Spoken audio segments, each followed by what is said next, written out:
Good morning po, good afternoon, good evening. Welcome po sa channel ko po. Ako si Tito Nice Vlogs. I hope nasa mabuti po kayong kalagayan mga babayan ko. Di ba July na po? Ang init pa rin talaga. Ako nasa garahe nga po mga babayan ko eh. I-tackle natin mga babayan ko. Yung mga senador natin na binabayaran natin ha. Ang lalaki talaga ng mga sweldo niyan.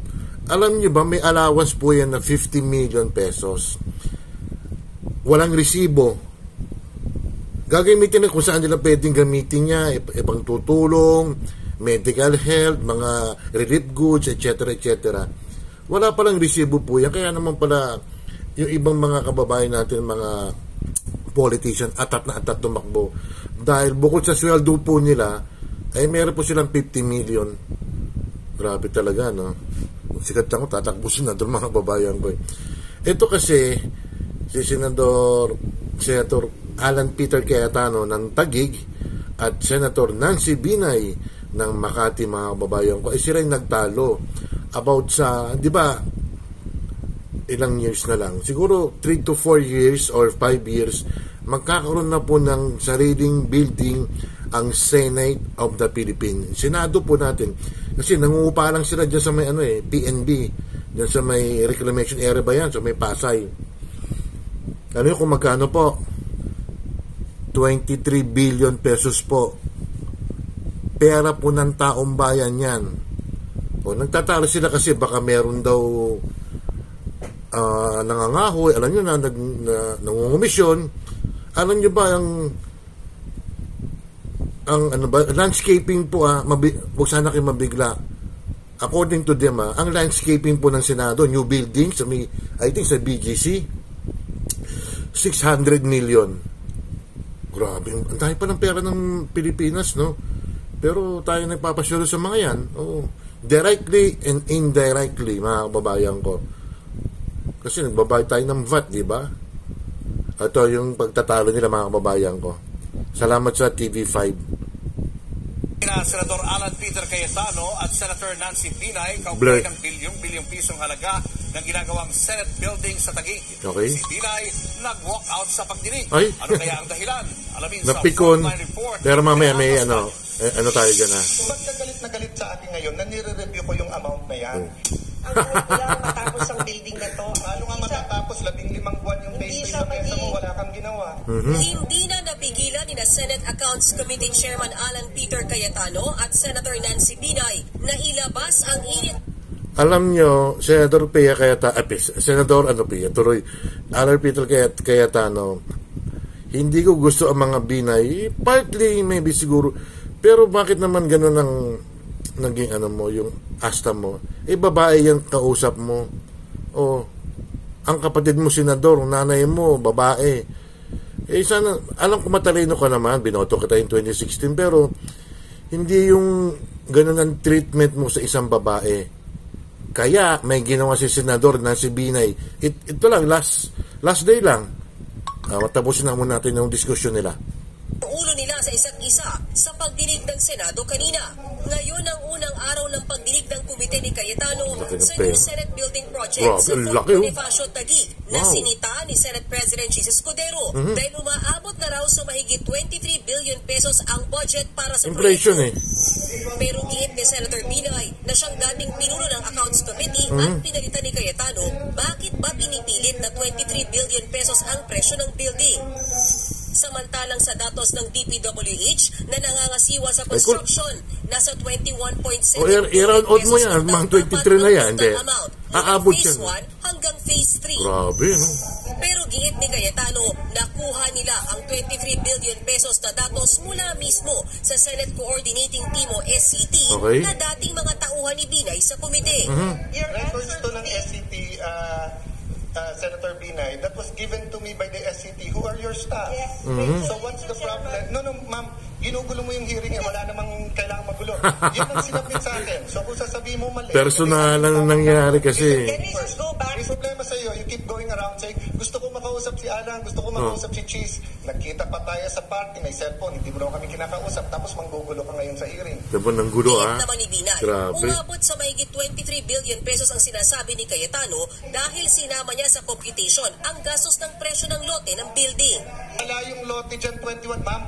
Bigay sa akin ng DPWH to. Ang problema, hindi ka nakikinig. Yun na nga, Mr. Chairman. Hindi ka marunong magbasa.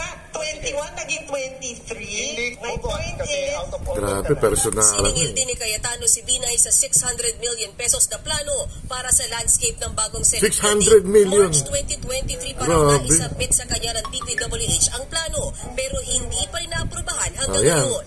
we're in the process of reviewing everything. So it takes you more than a year to review everything. Kailan matatapos yung building? Ako, baka hindi ako umabot katulad ni Senator Neely na 100 taon. Hindi, kung ako ay nagpatuloy ng building, talagang pipilitin natin matapos. 15 months na sa mesa mo, then you have the gall to tell all of us na yung delay Tagal na sa naman amin. yan. Dahil sa tindi ng sagutan ng dalawa, Okay. nauwi na sa Tapos na yan. sa politika ang usapan. Ayan. Matulog kasing tatakbo sa pagka-mayor ng Makati City si Senator Nancy Binay pagkatapos ng termino niya Aba. sa susunod na taon. Habang ang tagig na baluarte nila Cayetano nadawit sa agawan ng teritoryo laban sa Makati dahil sa 10 Embo barangays. Embo kasi. Sabi mo, may sumasaksak sa likod mo. Kasuhan mo ng attempted murder. Sino ba sumasaksak sa likod mo? Wala akong alam doon. Sige, bubulong ko sa'yo mamaya Siya. kung sino yung sumasaksak. Pero Pero hindi ako. Kaya mo kilalaman ko doon. personalan eh. Actually, Mr. Chairman, may sinabi ba akong ikaw? Wala akong sinasabi na ikaw, ha? Paano mo sasabihin mo sa media, may kilala Mga kababayan ko, bakit walang umamot na senador naman dito sa nagkakaroon na ng argumento mga kababayan ko? Ang chairman, si Senator Peter Cayetano, sana man lang si Robin Padilla, Senator Robin Padilla, sana inawat na. Wala eh. Nakikinig lang. Anto sa Taguig at Makati, tapos pero- sasabihin mo may sumasaksak sa likod mo, ano iisipin nila? Pero sinabi ko ba na Alan Peter Cayetano ang Mhm. sumasaksak sa akin? Parang, di ba sabi nila yung pag nagre-react ng ganyan, baka guilty. Ma'am, basta sasabihin ko sa iyo, Lourdes ang pangalan mo, hindi Marites. Sa init ng salpukan ng dalawang senador, hindi talaga nagpapigil si Binay na ipaamin sa DPWH na hindi naman talaga 23 billion ang halaga ng new Senate building. magkano? Kinumpirma naman ito ng DPWH. Kaya nag-walk out na si Binay. Ayan, nag-walk out na. But I made my point. There's no such thing as 23 billion sa Paulit-ulit na tayo, DPWH. kanina Thank pa you, na Mr. Chair. 21.7 Nag-walk ka na. billion. Kabuang ka na, Day. Mga kababayan ko, ito nangyari mga kababayan ko. Ito lang yung nakalipas na araw lang. I think Tuesday yun eh. Kasi Thursday ngayon mga kababayan ko, or Friday. Nag-complain si Senador Binay sa Ethics Committee ng Senado mga kababayan ko. Medyo below the belt na yung pinagsasabi daw ni Senador Peter Cayetano. Unbecoming government official mga kababayan ko. Pero mga kababayan ko, dyan sa Ethics Committee yan, magsasayang lang tayo ng pera. Wala, pagbabatiin lang yan, pagkakamayin lang yan mga kababayan ko. What I know, sa buong Senate na way back, hindi ko lang alam kung may nasuspend din senadora, i-correct nyo na ako. Pero dito sa Ethics Committee to, walang mangyayari dyan mga kababayan ko. Magtrabaho na lang kayo at huwag kayo magtatalo sa harapan ng publiko. Mga pasweldo namin kayo, di ba? Huwag ganyan, hindi pwede yung asta nyo, kala nyo mga hari, tirena kayo, di ba? Kailangan siguro magtrabaho kayo para sa taong bayan. Grabe, no? Yung Senate building, palagyan natin 20 billion. Ang laki pa rin nun. Ano yan? High-tech ba ang mga gamit niyan? 22 billion, 23 billion mga kababayan ko. At ang proposal pa, landscaping lang mga kababayan ko. Sobra sa pa billion. 600 million eh. Grabe ang pera ng mga Pilipino, no? Sana naman siguro ay magsilbi kayo sa bayan. May kilala ko senador, nakaupo lang eh. Ewan ko nung ginagawa nun. Tago natin sa pangalan si Lito Lapid. Nakaupo lang. At sa bagay, less talk, less mistake siguro, kaya nag-iingat si Senador Lito Lapid, si Pinuno, mga kababayan ko. Mga senador, ay wag naman kayong parang may mga asot po sa mga professional naman kayo. Isang tabi nyo muna ang politics. Ang importante kami mga taong bayan. Tinong pinagawa. Ang nagpagawa naman ng building, di naman kayo eh. Taxes ng taong bayan yan eh. Timo, 23 billion pesos oh. Ay nako mga senador kayo. Hindi ko nilalatan senador ha. May allowance nga akin 50 million kada taon eh. Shoutout natin ha. I-retrieve ko yung mga pangalan kasi pakikinggan ko yung mga nakaraan kong video. Sila Ate Ruby Vlog, Cherry Papa's Adventure, Oxystab, Sinjin Vlog Official, Mamadon Official, si Doc Juday, si Jane Barona Vlog, sino pa ba?